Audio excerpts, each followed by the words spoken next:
Divine Disruption: How Muslim Women Entrepreneurs Transform Business into Spiritual Revolution. Good morning, everyone. Thank you for being here today.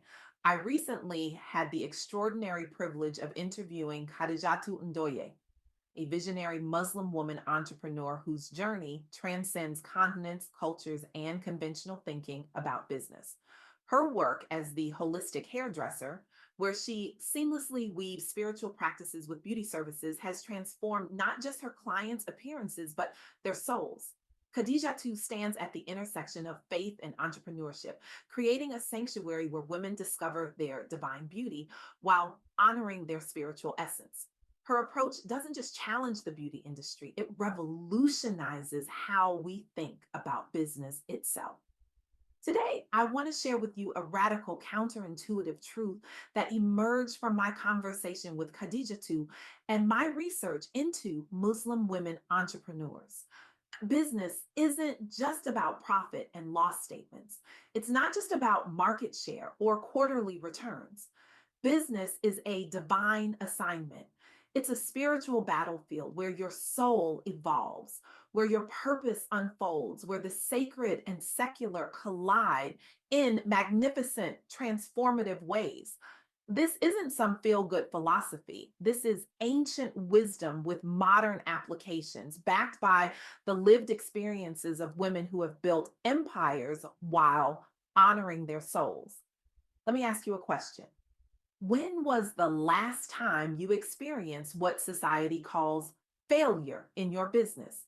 A product that flopped, a partnership that imploded, a market that rejected your offering, a dream that died. Now, what if I told you that in the tradition of Muslim women entrepreneurs, these aren't failures at all? They are sacred classrooms, divine assignments crafted specifically for your evolution. What if every rejection letter is actually a love letter from the universe, redirecting you toward your true path? This perspective doesn't just change how we feel about business challenges, it transforms how we respond to them. It's not about avoiding failure, it's about recognizing that what we call failure is actually a curriculum designed for our spiritual growth. Khadija too shared with me how she viewed her marriages as soul contracts meant to awaken different parts of herself. My first marriage, she told me, was built on survival, but it taught me that I was meant for more than just surviving. I was meant to thrive. This same principle applies to business.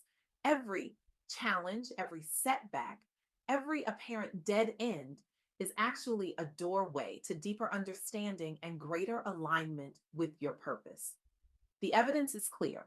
Muslim women are founding startups at unprecedented rates across sectors from e commerce to fintech, often after multiple attempts and pivots. Their success isn't linear, it's a spiritual evolution marked by resilience, faith, and an unwavering belief in divine timing. Consider the story of Khadija bint Huwailid, the original Muslim businesswoman from the 7th century. Imagine a woman in deeply patriarchal pre Islamic Arabia navigating a male dominated trading environment while maintaining her reputation and business integrity. Born into a merchant family, she inherited her father's business. But she didn't just maintain it, she expanded it through strategic partnerships and trade routes throughout Arabia and beyond. What makes Khadijah's story so remarkable isn't just that she became one of the wealthiest merchants in Mecca. It's how she did it.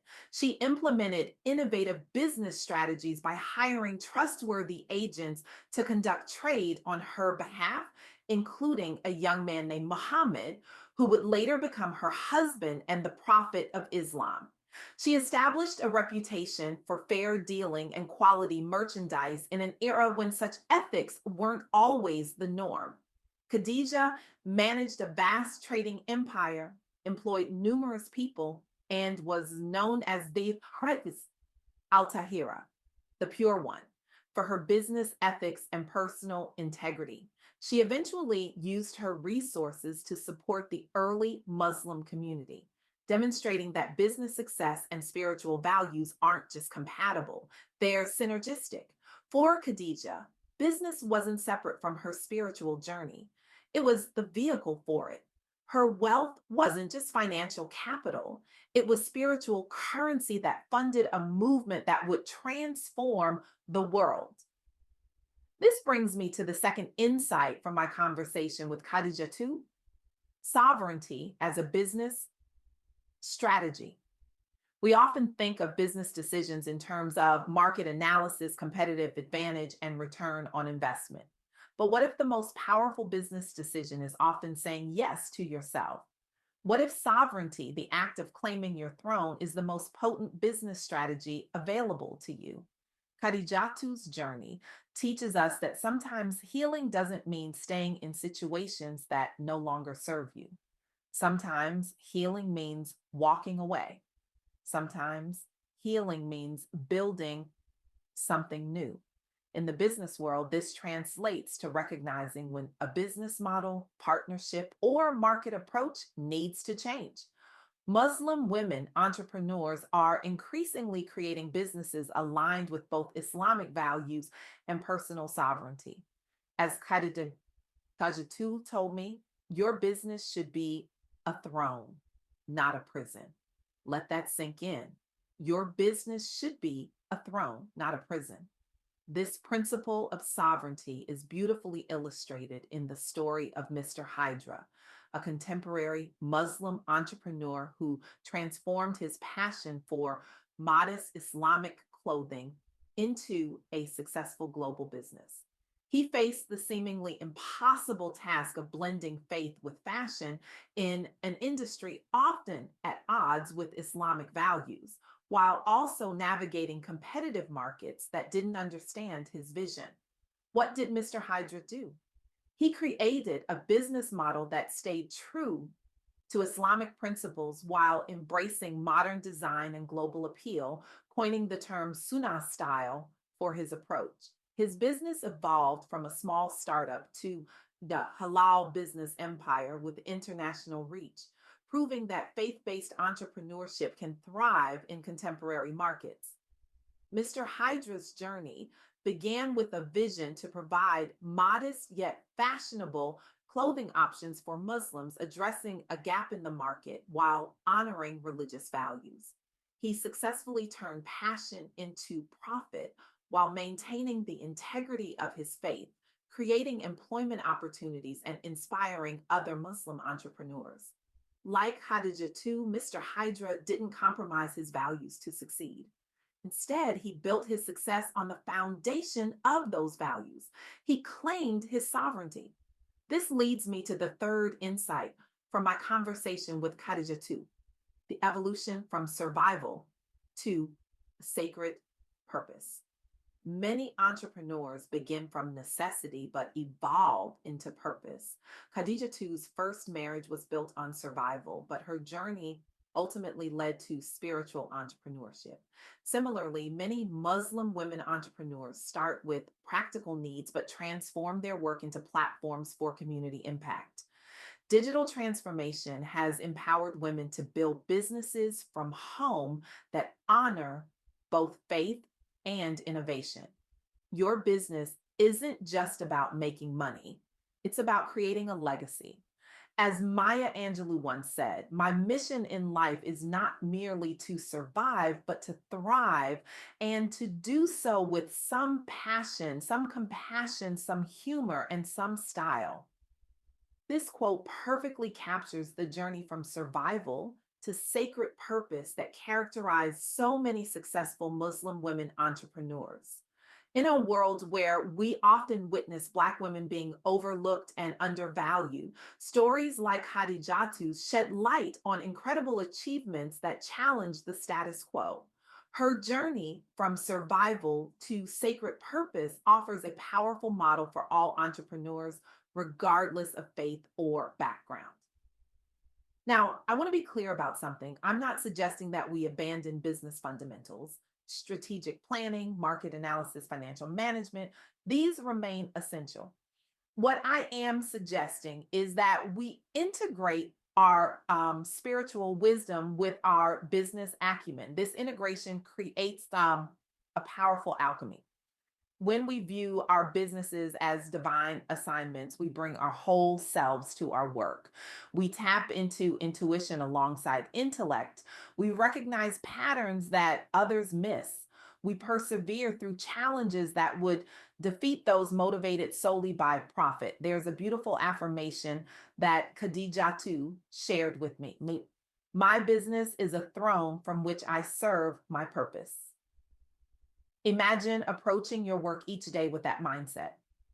How would it transform your decisions, your customer interactions, your product development? The journey from survival to sacred purpose isn't always easy. It requires courage to align your business with your deepest values, especially when those values challenge conventional wisdom. It requires resilience to view setbacks as sacred classrooms rather than failures. It requires sovereignty to say yes to yourself, even when others don't understand your vision. But the rewards are extraordinary. Not just financial success, though, that often follows. The true reward is the knowledge that your work is an authentic expression of your purpose, that your business is a vehicle for positive change in the world, that your entrepreneurial journey is also a spiritual journey. As we celebrate the achievements of Muslim women entrepreneurs like Khadijatou Ndoye, let's also learn from their example. Let's recognize that the separation between business and spirituality is artificial and limiting. Let's embrace the counterintuitive truth that our most powerful business strategies may come from our spiritual wisdom. I want to leave you with a challenge today. What if you viewed your business not as a separate entity from your spiritual life, but as the very arena where your spiritual growth unfolds? What if every client interaction, every product launch, every financial decision became an opportunity for spiritual evolution? This isn't just a philosophical question. It's a revolutionary approach to entrepreneurship that has the power to transform not just your business results, but your life's meaning. Starting tomorrow, I challenge you to approach one business challenge, the one that's keeping you up at night, as a divine assignment. Ask yourself, what is this challenge trying to teach me? How is this obstacle actually an opportunity? What part of myself is being called to evolve through this experience? Then take one action that honors both your business needs and your spiritual wisdom. Make one decision from that integrated place and watch what unfolds. Because when we stop separating our spiritual lives from our business lives, when we recognize that they are one and the same, we don't just build better businesses, we build a better world. We don't just create profits, we create purpose. We don't just make money, we make meaning. Your business isn't just a business, it's a divine assignment. It's a spiritual revolution waiting to happen. And the world is waiting for you to claim your throne. Thank you